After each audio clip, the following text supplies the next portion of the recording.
ಶ್ರೀ ಬಡುಗ ಭೈರವ ಕವಚಂ ಶ್ರೀ ಭೈರವಾಚ ದೇವೇಶಿದೇಕ ರಕ್ಷಾರ್ಥಂ ಕಾರಣಂ ಕಥ್ಯತಾಂ ಧ್ರುವಂ ಮ್ರಿಯಂತೆ ಸಾಧಕಾಯೇನ ವಿನಾ ಶ್ಮಶಾನ ಭೂಮಿಷು ರಣೇಷು ಚಾತಿ ಘೋರೇಷು ಮಹಾವಾಯುಜಲೇಷು ಚ ಶೃಂಗೀ ಮಕರ ವಜ್ರೇಷು ಜ್ವರಾದಿವ್ಯಾದಿವನ್ನಿಷು ಶ್ರೀದೇವ್ಯೌವಾಚ ಕಥಯಾಮಿ ಶೃಣು ಪ್ರಾಜ್ಞ ಭಟೋಸ್ತು ಕವಚಂ ಶುಭಂ ಗೋಪನೀಯಂ ಪ್ರಯತ್ನೇನ ಮಾತೃಜಾರೋಪಮಂ ಯಥಾ ತಸ್ಯ ಧ್ಯಾನಂ ತ್ರಿಧಾ ಪ್ರೋಕ್ತಂ ಸಾತ್ವಿಕಾದಿಪ್ರಭೇದತಃ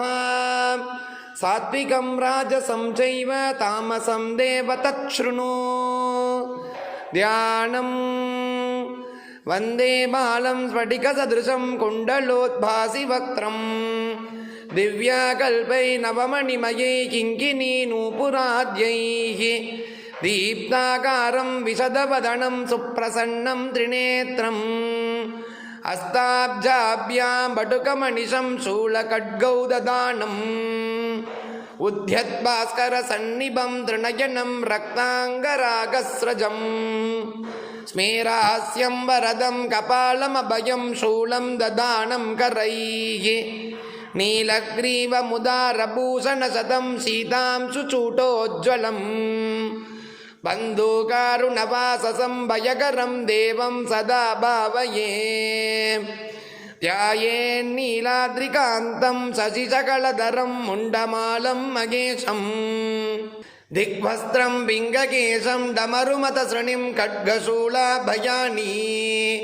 ನಾಗಂ ಗಂಡಾಂ ಕಪಾಲಂ ಕರಸರಸಿರುಗೈ ಬಿಭ್ರದಂ ಭೀಮದಂಶ್ರಂ ಸರ್ಪಾಕಲ್ಪಂ ತ್ರಿನೇತ್ರಂ ಮಣಿಮಯ ವಿಳಸತ್ ಕಿಂಕಿಣೀ ನೂಪುರಾಢ್ಯಂ ಅಸ್ಯ ವಡುಗಭೈರವಕವಚಸ್ಯ ಮಹಾಕಾಳ ಋಷಿಗೀ ಅನುಷ್ಠುಪ್ ಛಂದಃ ಶ್ರೀ ವಡುಗಭೈರವೋ ದೇವತಾ ಮಂ ಬೀಜಂ ಹ್ರೀಂ ಶಕ್ತಿಃ ಆಪದುದ್ಧಾರಣಾಯೇತಿ ಕೀಲಕಂ ಮಮ ಸರ್ವಾಭೀಷ್ಟಸಿದ್ಧ್ಯರ್ಥೇ ವಿನಿಯೋಗಃ ಕವಚಂ ಓಂ ಶಿರೋ ಮೇ ಭೈರವಃ ಪಾತು ಲಲಾಟಂ ಭೀಷಣಸ್ತಥಾ ನೇತ್ರೇ ಚ ಭೂತಹನನಃ ಸಾರಮೇಯಾನುಗೋ ಭ್ರುವೌ ಭೂತನಾಥಶ್ಚ ಮೇ ಕರ್ಣೌ ಕಪೋಲೌ ಪ್ರೇತವಾಗಣಃ ನಾಸಾಪುಟೌ ತತೋಷ್ಟೌ ಚ ಭಸ್ಮಾಂಗಃ ಸರ್ವಭೂಷಣಃ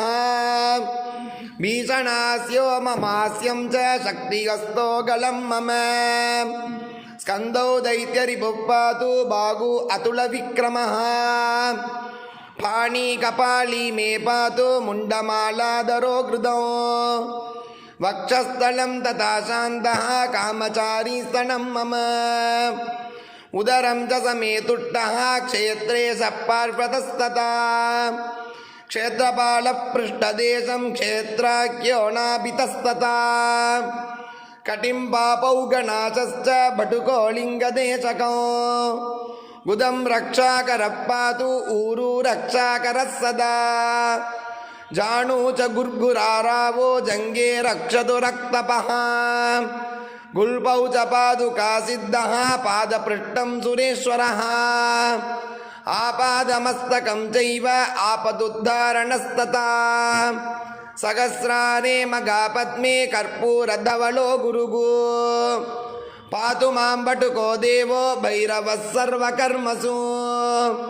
ಪೂರ್ವಸ್ಯಾಮಸಿತಾಂಗೋ ಮೇ ದಿಶಿ ರಕ್ಷತು ಸರ್ವದಾ ಆಗ್ನೇಯಾಂ ಜರುರುಪ್ಪಾದು ದಕ್ಷಿಣೇ ಚಂಡಭೈರವಃ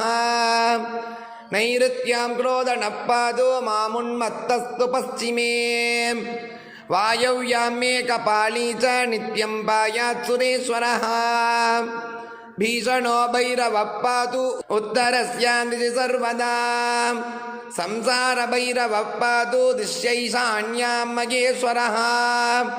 ಊರ್ಧ್ವೇ ಪಾತು ವಿಧಾತಾ ವೈ ಪಾತಾಳೇ ನಂದಿಕೋ ವಿಭುಗು ಸದ್ಯೋ ಜಾತಸ್ತು ಮಾಂ ಪಾಯಾತ್ ಸರ್ವತೋ ದೇವಸೇವಿತಃ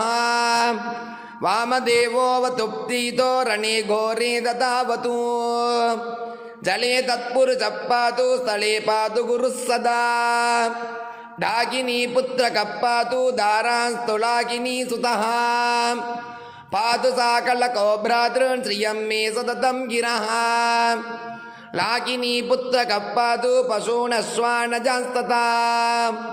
महाकालोऽवतु छत्रं सैन्यं वै कालभैरवः राज्यं राज्यश्रियं पायात् भैरवो भीतिहारकः रक्षाहीनं तु यत्स्थानं वर्जितं कवचेन च तत्सर्वं रक्ष मे देव त्वं यतः सर्वरक्षकः एतत् कवचमीशान तव स्नेहात् प्रकाशितो नाक्येयं नरलोकेषु सारभूतं च सुश्रियो यस्मै कस्मै न दातव्यं कवचेशं सुदुर्लभो न देयं परशिष्येभ्यः कृपणेभ्यश्च शङ्कर यो ददाति निषिद्धेभ्यः स वै भ्रष्टो भवेद्ध्रुवो अनेन कवचेशेन रक्षां कृत्वा द्विजोत्तमः विचरन् यत्र कुत्रापि विघ्नौघैः प्राप्यते न सः मन्त्रेण म्रियते योगी कवचं यन्न रक्षितः तस्मात् सर्वप्रयत्नेन दुर्लभं पापचेतसाम् भूर्जेरम्बा त्वचेपापि लिखित्वा विधिवत् प्रभो धारयेत् पाठयेत्वापि सम्पठेत्वापि नित्यशः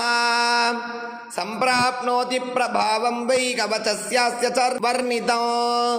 नमो भैरवदेवाय सारभूताय वै नमः नमस्त्रैलोक्यनाथाय नाथनाथाय वै नमः इति विश्वसारोद्धारतन्त्रे आपदोद्धारकल्पे भैरवी संवादे वटुक भैरव कवचं सम्पूर्णम्।